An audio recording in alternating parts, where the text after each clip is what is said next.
Hi ಸ್ನೇಹಿತರೆ, ಎಲ್ಲರೂ ನಮಸ್ಕಾರ. ಸೂಪರ್ ಅಕಾಡೆಮಿಗೆ ಸ್ವಾಗತ. ಸ್ನೇಹಿತರೆ, ಇವತ್ತಿನ ವಿಡಿಯೋದಲ್ಲಿ ಜುಲೈ 9 ಮತ್ತು 10ರ ಪ್ರಚಲಿತ ಘಟನೆಗಳನ್ನು ನೋಡ್ತಾ ಹೋಗೋಣ. ಆದ್ದರಿಂದ ವಿಡಿಯೋನ ಕೊನೆಯ ತನಕ ನೋಡಿ. ಹಾಗೆ ನಮ್ಮ ವಾಟ್ಸಪ್ ಮತ್ತು ಟೆಲಿಗ್ರಾಮ್ ಗ್ರೂಪಿಗೆ ಜಾಯ್ನ್ ಆಗಿಲ್ಲ ಅಂದರೆ ಜಾಯ್ನ್ ಆಗಿ ಸ್ನೇಹಿತರೆ. ಲಿಂಕು ಡಿಸ್ಕ್ರಿಪ್ಷನ್ದಲ್ಲಿ ಇರ್ತಕ್ಕಂಥದ್ದು. ಇವತ್ತಿನ ಮೊದಲನೆಯ ಪ್ರಶ್ನೆ, ಜಾಗತಿಕ ಇಂಧನ ಸ್ವಾತಂತ್ರ್ಯ ದಿನ ಎಂದು ಯಾವಾಗ ಆಚರಣೆ ಮಾಡಲಾಗುತ್ತದೆಯಪ್ಪ ಅಂದ್ರೆ ಇಲ್ಲಿ ಜುಲೈ 10ರಂದು ಆಚರಣೆ ಮಾಡ್ತಕ್ಕಂಥದ್ದು ನೋಡಿ. ಆಪ್ಷನ್ ಬಿ ಸರಿಯಾಗಿರ್ತಕ್ಕಂಥದ್ದು. ಈ ಜಾಗತಿಕ ಇಂಧನ ಸ್ವಾತಂತ್ರ್ಯ ದಿನ ಅಂತೇಳಿ ಇಲ್ಲಿ ಜುಲೈ 10ರಂದು ಆಚರಣೆ ಮಾಡ್ತಕ್ಕಂಥದ್ದು ನೋಡಿ.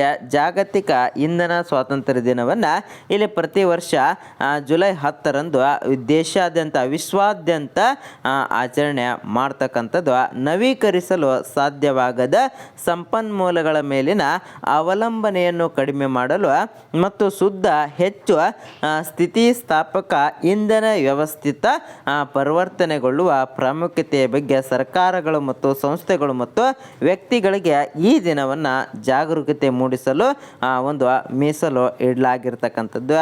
ಇನ್ನು ಇದನ್ನು ಯಾವಾಗಿನಿಂದ ಆಚರಣೆಯನ್ನು ಮಾಡ್ತಾರಪ್ಪ ಅಂದ್ರೆ ಮೊದಲ ಬಾರಿಗೆ ಇಂಧನ ಸ್ವಾತಂತ್ರ್ಯ ದಿನವನ್ನು 2012ರಲ್ಲಿ ಆಚರಣೆ ಮಾಡಲಾಗಿರ್ತಕ್ಕಂಥದ್ದು ನೋಡಿ. ಇಂಪಾರ್ಟೆಂಟ್ ಆಗಿರ್ತಕ್ಕಂಥದ್ದು. ನೆಕ್ಸ್ಟು, ಇಂಡೋನೇಷ್ಯಾಕ್ಕೆ ನರೇಂದ್ರ ಮೋದಿಯವರು ಧಾರವಾಡದ ಯಾವ ಬೀಜವನ್ನು ಕೊಟ್ಟಿದ್ದಾರೆ ನೋಡಿ. ಯಾವ ಬೀಜವನ್ನು ಇಲ್ಲಿ ಕೊಟ್ಟಿದ್ದಾರೆಪ್ಪ ಅಂದರೆ ಧಾರವಾಡದ ಗೋಧಿ ತಳಿಯನ್ನು ಕೊಟ್ಟಿರ್ತಕ್ಕಂಥದ್ದು ನೋಡಿ. ಆಪ್ಷನ್ ಬಿ ಸರಿಯಾಗಿರ್ತಕ್ಕಂಥದ್ದು. ಇಲ್ಲಿ ಧಾರವಾಡದ DWR ಅಂತಕ್ಕಂಥ 152 ತಳಿಯ ಬೀಜವನ್ನು ಇಲ್ಲಿ ಮೋದಿಯವರು ನೀಡಿರ್ತಾರೆ. ಇಲ್ಲಿ ನೀಡಿದವರು ಯಾರಪ್ಪ ಅಂದ್ರೆ ನರೇಂದ್ರ ಮೋದಿಯವರು ಇಂಡೋನೇಷ್ಯಾ ದೇಶಕ್ಕೆ ನೀಡ್ತಾರೆ. ಇದರ ಉದ್ದೇಶ ಏನಾಗಿತ್ತಪ್ಪ ಅಂದ್ರೆ ಆಹಾರ ಭದ್ರತೆ ಮತ್ತು ಆಹಾರ ಭದ್ರತೆ ಹೆಚ್ಚಿಸುವುದು ಮತ್ತು ಕೃಷಿ ಸಹಕಾರವನ್ನು ಬಲಪಡಿಸಲು ಅಂತಕ್ಕಂಥದ್ದು. ಸುಮಾರು ಇಲ್ಲಿ ಇದರ ವಿಶೇಷತೆ ಏನಪ್ಪ ಅಂದರೆ ಹೆಚ್ಚಿನ ಇಳುವರಿ ನೀಡ್ತಕ್ಕಂಥ ಉತ್ಪನ್ನ ಒಂದು ಗೋಧಿಯ ಒಂದು ತಳಿ ಆಗಿರ್ತದೆ ನೋಡಿ. ಇಲ್ಲಿ ಯಾವ ತಳಿ ಅಂತೇಳಿ ಕೇಳ್ಬೋದು.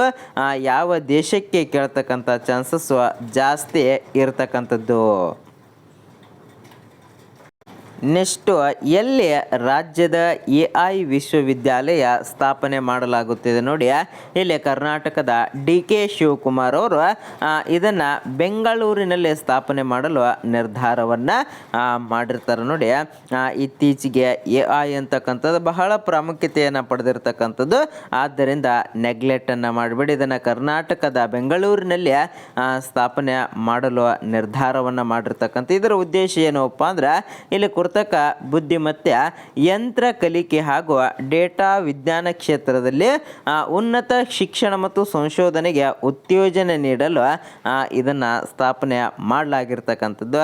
ಏನು, ಬೆಂಗಳೂರು ಭಾರತದ ಒಂದು ಸಿಲಿಕಾನ್ ಸಿಟಿ ಆಗಿರ್ತದೆ. ಆದ್ದರಿಂದ ಇದು ಮಾಹಿತಿಯ ಒಂದು ಕೇಂದ್ರ ಆಗ್ತಕ್ಕಂಥದ್ದು. ಇದರ ಪ್ರಾಮುಖ್ಯತೆ ಏನಪ್ಪ ಅಂದ್ರೆ ಇಲ್ಲಿ ಕೌಶಲ್ಯ ಅಭಿವೃದ್ಧಿ ಮತ್ತು ತಂತ್ರಜ್ಞಾನ ಸಂಶೋಧನೆಗೆ ಉತ್ತೇಜನವನ್ನು ನೀಡಲು ಇದನ್ನು ಸ್ಥಾಪನೆಯನ್ನು ಮಾಡಲಾಗಿರ್ತಕ್ಕಂಥದ್ದು ನೋಡಿ. ಬಹಳ ಇಂಪಾರ್ಟೆಂಟ್ ಆಗಿರ್ತಕ್ಕಂಥದ್ದು. ಇದಕ್ಕಿಂತ ಮುಂಚೆ ಭಾರತದ ಒಂದು ಮೊದಲ AI ಕೃತಕ ಒಂದು ವಿಶ್ವವಿದ್ಯಾಲಯ ಎಲ್ಲಿದೆಯಪ್ಪ ಅಂದರೆ ಇದು ಅಮರಾವತಿ, ಆಂಧ್ರ ಪ್ರದೇಶದ ಅಮರಾವತಿಯಲ್ಲಿ ಕಂಡು ಬರ್ತಕ್ಕಂಥದ್ದು. ಇದರ ವಿಶೇಷತೆ ಏನಪ್ಪ ಅಂದರೆ ಭಾರತದ ಮೊದಲ ಕ್ವಾಂಟಮ್ ಮತ್ತು ಕೃತಕ ಬುದ್ಧಿಮತ್ತೆ ವಿಶ್ವವಿದ್ಯಾಲಯ ಆಗಿರ್ತದೆ. ಮೊದಲ AI ವಿಶ್ವವಿದ್ಯಾಲಯ ಆಗಿರ್ತದೆ. ಇದರ ಒಂದು ಉದ್ದೇಶ ಏನಾಗಿತ್ತಪ್ಪ ಅಂದರೆ ತಂತ್ರಜ್ಞಾನ ಆಗಿರ್ಬೋದು, ಕೃತಕ ಬುದ್ಧಿಮತ್ತೆ ಆಗಿರ್ಬೋದು, ಸೈಬರ್ ಭದ್ರತೆ ಹಾಗೂ ದತ್ತಾಂಶ ವಿಜ್ಞಾನದಲ್ಲಿ ಉನ್ನತ ಶಿಕ್ಷಣ ಮತ್ತು ಸಂಶೋಧನೆಗೆ ಉತ್ತೇಜನ ನೀಡ್ತಕ್ಕಂಥ ನೋಡಿ. ಇದನ್ನು ಸೈಬರ್ ಭದ್ರತೆಗೂ ಕೂಡ ಬಳಕೆಯನ್ನು ಮಾಡ್ತಕ್ಕಂಥ ಇತ್ತೀಚೆಗೆ ಜಾಸ್ತಿ ಆಗ್ತಾಯಿದೆ. ಸೈಬರ್ ಭದ್ರತೆಗೆ AI ಅಂತಕ್ಕಂಥದ್ದು ಬಹಳ ಉಪಯೋಗ ಆಗಿರ್ತಕ್ಕಂಥ. ಇದರ ಒಂದು ಪ್ರಾಮುಖ್ಯತೆ ಏನಪ್ಪ ಅಂದ್ರೆ ಭಾರತವನ್ನು ಮುಂದಿನ ತಲೆಮಾರಿನ ತಂತ್ರಜ್ಞಾನ ಕ್ಷೇತ್ರದಲ್ಲಿ ಜಾಗತಿಕ ಮಟ್ಟದಲ್ಲಿ ಸ್ಪರ್ಧಾತ್ಮಕ ರಾಷ್ಟ್ರವನ್ನಾಗಿ ರೂಪಿಸ್ತಕ್ಕಂಥದ್ದು ನೋಡಿ. ಇವಾಗ ಎಲ್ಲ ದೇಶಗಳು AI ಬಳಕೆ ಮಾಡ್ತಾ ಇದ್ದಾವೆ. ಇಲ್ಲಿ ಭಾರತ ಅಂತಕ್ಕಂಥದ್ದು ಕೂಡ ಡಿಜಿಟಲಲ್ಲಿ ಬಹಳ ಮುಂದುವರಿತಕ್ಕಂಥ ಒಂದು ದೇಶ ಆಗಿರ್ತದೆ. ನೆಕ್ಸ್ಟು ಇತ್ತೀಚೆಗೆ ನರೇಂದ್ರ ಮೋದಿಯವರಿಗೆ ಬಿಟಾಂಗ್ ಅಥವಾ ಬಿತಾಂಗ ಆದಿಪೂರ್ಣ ಪದಕವನ್ನು ನೀಡಿ ಗೌರವಿಸಿರ್ತಕ್ಕಂಥ ಒಂದು ದೇಶ ಯಾವುದಪ್ಪ ಅಂದ್ರೆ ಇಲ್ಲಿ ಇಂಡೋನೇಷ್ಯಾ ಈ ಪದಕವನ್ನು ನೀಡಿರ್ತದೆ ನೋಡಿ. ಆಪ್ಷನ್ ಎ ಸರಿಯಾಗಿರ್ತಕ್ಕಂಥದ್ದು. ಇನ್ನು ಈ ನೀಡಿರ್ತಕ್ಕಂಥ ದೇಶ ಯಾವುದಪ್ಪ ಅಂದ್ರೆ ಇಲ್ಲಿ ಇಂಡೋನೇಷ್ಯಾ ಅಂತಕ್ಕಂಥದ್ದು.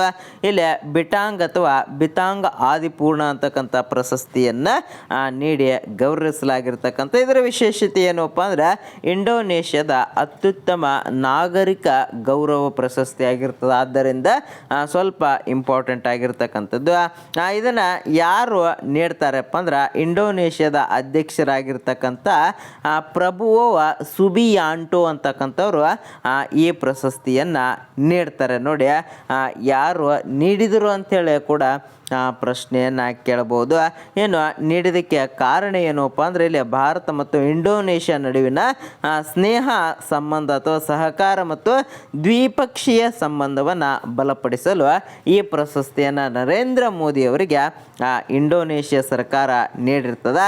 ಇಲ್ಲಿ ಬಿಟಾಂಗ್ ಆದಿಪೂರ್ಣ ಅಂತಕ್ಕಂಥ ಇದಕ್ಕಿಂತ ಮುಂಚೆನೂ ಕೂಡ ಇಂಡೋನೇಷ್ಯಾದ ಬಗ್ಗೆ ಸುಮಾರು ಪ್ರಶ್ನೆಗಳನ್ನು ಕೇಳಿರ್ತಾರೆ. ಆದ್ದರಿಂದ ಇಲ್ಲಿ ನರೇಂದ್ರ ಮೋದಿ ಅವರಿಗೆ ನೀಡಿರ್ತಕ್ಕಂಥ ಪ್ರಶಸ್ತಿಗಳು ಅಂತಕ್ಕಂಥದ್ದು ಬಹಳ ಇಂಪಾರ್ಟೆಂಟ್ ಆಗಿರ್ತಕ್ಕಂಥದ್ದು. ಬಹಳ ಹಿಂದಿನ ಒಂದು ಪ್ರಶ್ನೆ ಪತ್ರಿಕೆ ನೀವು ನೋಡಿದಾಗ ಅತಿ ಹೆಚ್ಚು ಪ್ರಶ್ನೆಗಳನ್ನು ನರೇಂದ್ರ ಮೋದಿ ಅವರಿಗೆ ಕೇಳಿರ್ತಕ್ಕಂಥ. ಯಾಕಪ್ಪ ಅಂದ್ರೆ ಇಲ್ಲಿ ಅವರಿಗೆ ಜಾಸ್ತಿ ಪ್ರಶಸ್ತಿಗಳು ಬಂದಿರತಕ್ಕಂಥ. ನಾನು ಇದ್ರ ಬಗ್ಗೆ ಒಂದು ಆಲ್ರೆಡಿ ವಿಡಿಯೋನ ಮಾಡಿದ್ದೇನೆ, ಒಂದು ಸಾರಿ ಚೆಕ್ ಮಾಡಿ. ನೆಕ್ಸ್ಟು ಇತ್ತೀಚೆಗೆ ಉತ್ತರ ಪ್ರದೇಶ ಸರ್ಕಾರವು ಜಲಾಲ್ಬಾದ್ ಜಿಲ್ಲೆಯನ್ನು ಏನೆಂದು ಮರುನಾಮಕರಣ ಮಾಡಲಾಗಿದೆ ನೋಡಿ. ಇತ್ತೀಚೆಗೆ ಮರುನಾಮಕರಣಗಳು ಅಂತಕ್ಕಂಥದ್ದು ಜಾಸ್ತಿ ಆಗ್ತಾ ಇದ್ದೇವೆ. ಇಲ್ಲಿ ಪರಶುರಾಮಪುರ ಅಂತೇಳಿ ಮರುನಾಮಕರಣವನ್ನು ಮಾಡಲಾಗಿರ್ತಕ್ಕಂಥದ್ದು. Option A ಸರಿಯಾಗಿರ್ತಕ್ಕಂಥದ್ದು. ಇದು ಉತ್ತರ ಪ್ರದೇಶ ರಾಜ್ಯದಲ್ಲಿ ಒಂದು ಹೆಸರು ಬದಲಾವಣೆ ಆಗಿರ್ತಕ್ಕಂಥದ್ದು, ಮರುನಾಮಕರಣ ಆಗಿರ್ತಕ್ಕಂಥದ್ದು. ಒಂದು ಹಳೆಯ ಹೆಸರು ಏನಪ್ಪ ಅಂದ್ರೆ ಇಲ್ಲಿ ಜಲಾಲ್ಬಾದ್ ಅಂತಕ್ಕಂಥದ್ದು, ಏನು ಹೊಸ ಹೆಸರು ಪರಶುರಾಮಪುರ ಅಂತೇಳಿ ಹೊಸ ಹೆಸರನ್ನು ನೀಡಿರ್ತಕ್ಕಂಥದ್ದು.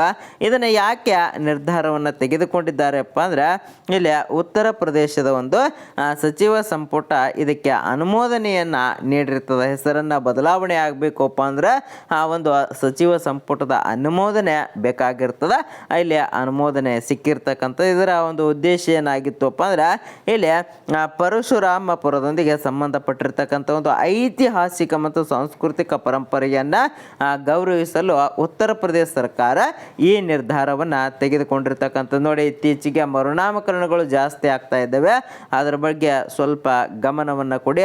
ಇನ್ನು ಕೊನೆಯ ಪ್ರಶ್ನೆ ನೀವೇ ಕಮೆಂಟ್ ಮಾಡಿ.